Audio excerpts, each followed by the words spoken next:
My dear friends, welcome back to another episode of the podcast series Heart Guardian podcast for your healthy heart. I'm your host, Dr. Aman Kapoor, welcoming you back to this episode. Before we get on to this episode, let me thank you all from the bottom of my heart for appreciating and valuing this podcast series.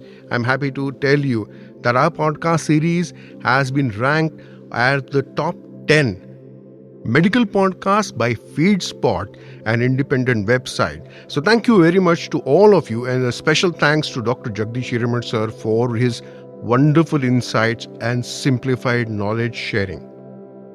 Friends, in today's topic, we are going to talk about a crucial and serious topic, the heart failure. The heart failure word itself can sound terrifying, but it is important to understand what it really means and how it differs from other heart conditions like heart attacks or sudden cardiac arrest. Joining us again today is Dr. Jagdish Hiremath sir. Jagdish sir, welcome back and great to have you here. We would like you to guide us and our listeners about heart failure and how it affects the body and what they can do about it. Over to you, sir.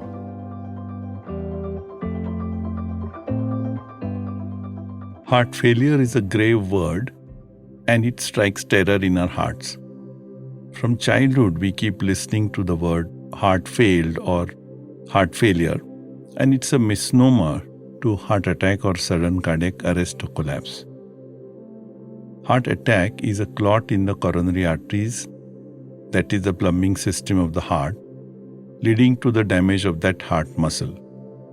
Sudden cardiac arrest is electrical failure of the heart, where the heart suddenly stops beating or beats ineffectively at more than 300 times a minute. Heart failure is none of these two. Heart failure is typically an illness of the heart, wherein the output from the heart doesn't match the requirements of the body. The body, as we know, requires about 5 liters of blood per minute to function normally, and this is how the system is designed. Conditions or diseases of the heart which lead to a low efficiency of the heart pump is called the heart failure. If efficiency drops down to 4 liters per minute, it would lead to a mild heart failure.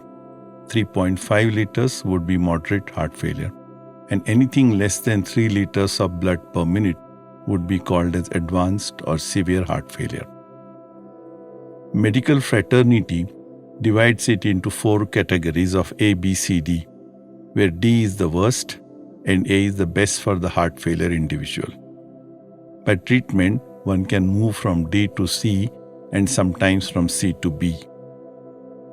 Various heart ailments lead to low efficiency of the heart, leading to a low cardiac output. All components of the heart, like the valves, can malfunction, the plumbing system can malfunction. It can lead to a heart attack and a weak heart. Conditions like high blood pressure for a very long time can put strain on the heart muscle, leading to weakening of the heart. In addition to all these obvious causes, heart muscle disease itself is known as cardiomyopathy. To give a comparative example, it's like paralysis. In paralysis, the person is not able to move muscles of the arm or the leg, and that's why the limb cannot move. The heart muscle, which is in continuous contractions and relaxation throughout our life, can get weak, and that will lead to a heart failure. The muscle disease is also known as cardiomyopathy. As the name suggests, cardio is heart, myo is muscle, and pathy is diseased. Some reasons of cardiomyopathy are known. Say, for example, chemotherapy, which is used to treat some of the cancers, can lead to cardiomyopathy. All pregnancies have a small chance of developing a cardiomyopathy near or after the delivery. Viral infections like COVID and other viruses can lead to myocarditis and heart failure, and there are some rare diseases like infiltrations like amyloidosis. Whatever is the reason or etiology of the person suffering from heart failure, the person suffers from low output of the heart leading to exertional breathlessness, swelling of the feet, swelling of the face, inability to lie down flat, feeling of air hunger. In advanced stages, the blood pressure drops, the limbs get cold, lungs are full of fluid, and such a person is admitted to the hospital known as ADHF, acute decompensated heart failure. Echocardiography usually looks at the pumping capacity of the left ventricle, and it is known as a left ventricular ejection fraction. When the heart expands, it receives about 100 ml of the blood, and when it contracts, about 60 to 7 ml of blood is pumped out into the body. Thus, the normal ejection fraction is 60 to 70%. If it drops to 40%, it would mean a mild dysfunction. Between 40 to 30, it would be moderate dysfunction, and below 30, it will be called severe dysfunction. Heart failure with reduced ejection fraction is known as HFrEF, HFrEF, that is heart failure with reduced ejection fraction. A newer entity is now recognized, and it is called HFpEF, where the heart pumping capacity is good, but the relaxation ability is disturbed. Because of this diastolic dysfunction, it leads to a stiff heart, which is apparently contracting well but cannot relax.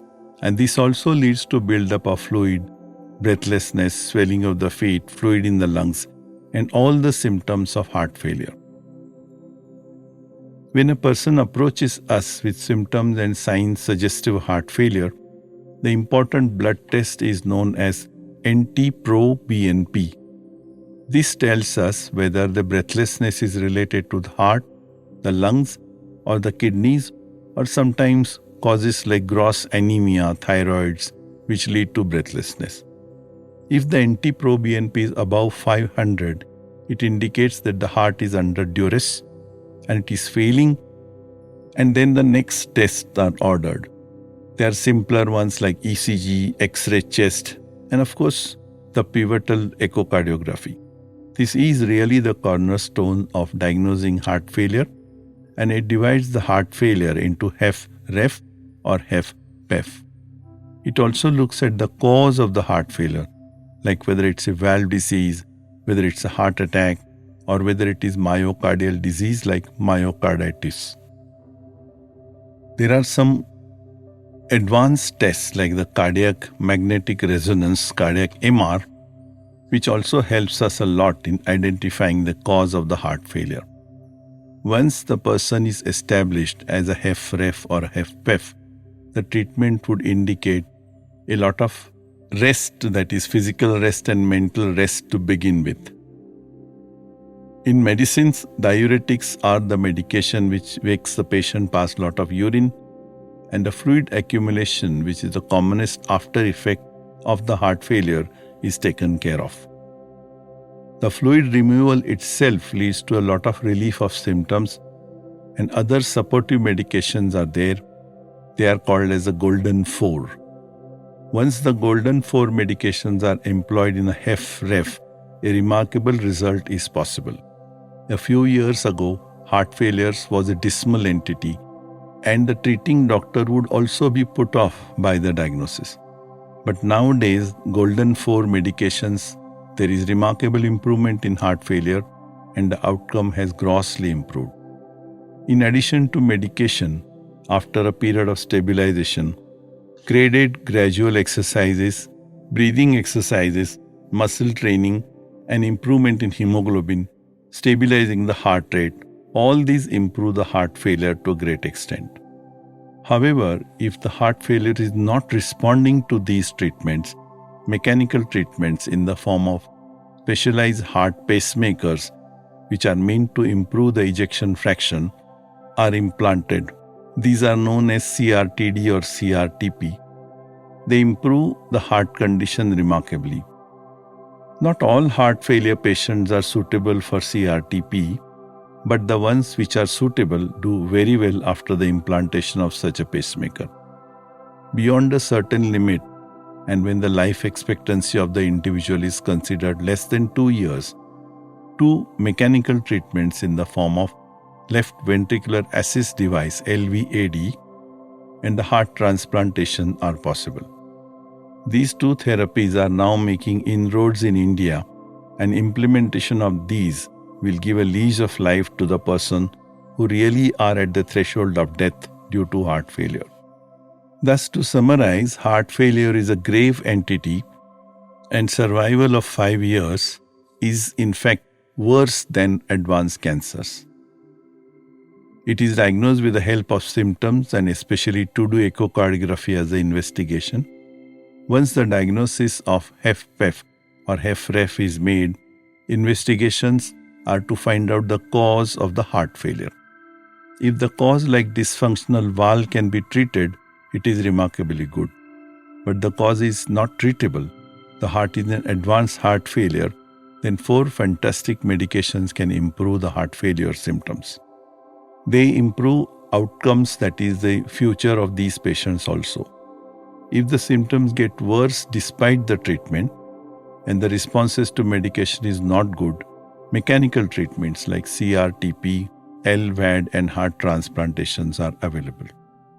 Heart failure management has become much better as compared to what it was 5 years ago because of the improved medication and advanced treatment. The future of heart failure management can be exciting like any other treatment of the medical fraternity. An artificial heart or even better drugs are on the horizon, and this entity seems to be not as bad as it panned out a decade ago.